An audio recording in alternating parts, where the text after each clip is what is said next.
PYX 106. 1-800-LAW-1010, 1-800-LAW-1010.com. Attorney Paul Harding on the phone from Martin Harding and Mazzotti. Good morning, Paul. Hey, good morning, guys. Paul, next August 13th, it's a Saturday. I'm thinking maybe Martin Harding Mazzotti can do one of them free cab rides for my big wedding. Is that something we can work on, something we can handle? I will go on record officially saying we absolutely will. Yeah, I love it. Yeah. Don't Wow. Don't call I love it. No, this is, trust me, I know business, Cantara, and this does nothing but helps to promote Paul and his business and keeps people safe.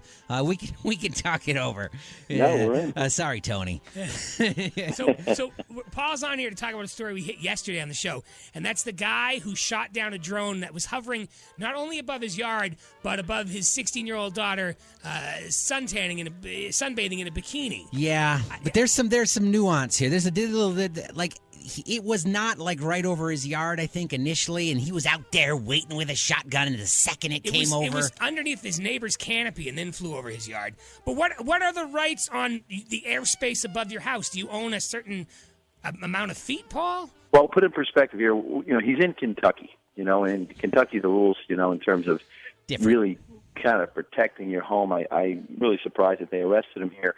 The theme is this, is that you don't own any airspace above your house. You do have, if a neighbor's tree is growing over into your yard, you do have some rights like that. But in terms of something just hovering over, there really is no legislation, no laws on point. And in this situation, we've got technology kind of speeding ahead of what we have currently as law. Here, he brings out the shotgun. She hits this drone. I mean, and it hits the ground. The drone owners, they start walking over. They find out, hey, are you the guy? There's four of them, almost a confrontation. He held his gun on them and said, hey, you come into my yard, I'll protect my yard. Yeah, it's like we can all picture this going down. This is where I think he went wrong. Okay. Right? Because he almost threatened them to a degree. Well, he did. He said, you come into my yard, I will defend my yard, holding a gun. So this thing escalates beyond. And, yes, they were over his yard. They could hear or perceive that they hear that there's a camera going on, taking pictures.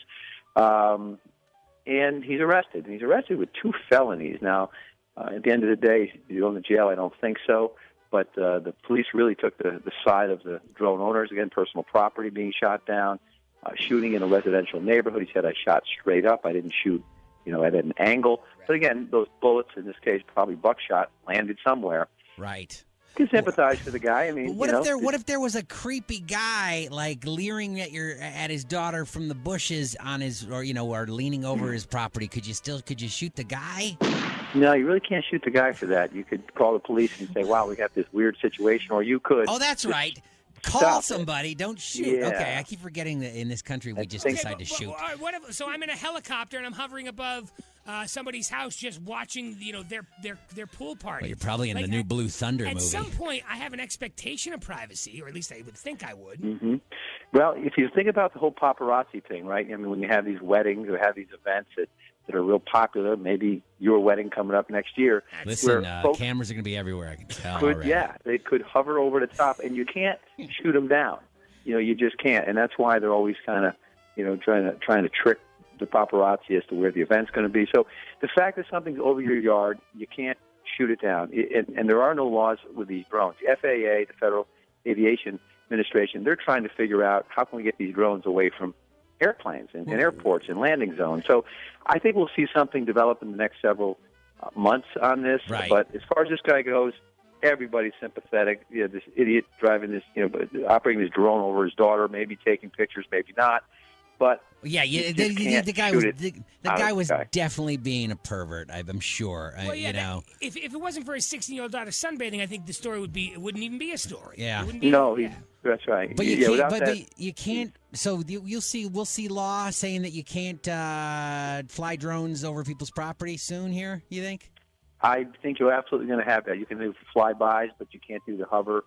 And certainly, in terms of taking the pictures. Remember, you can take pictures from the road of somebody's house and getting in and out. You can do all that. You can stand in front of their house and do that. So, by analogy, this is sort of the same thing under the current law. So, unless the law changes, what this guy did, is okay, meaning the guy who took the pictures with the drone. All right, so there you go.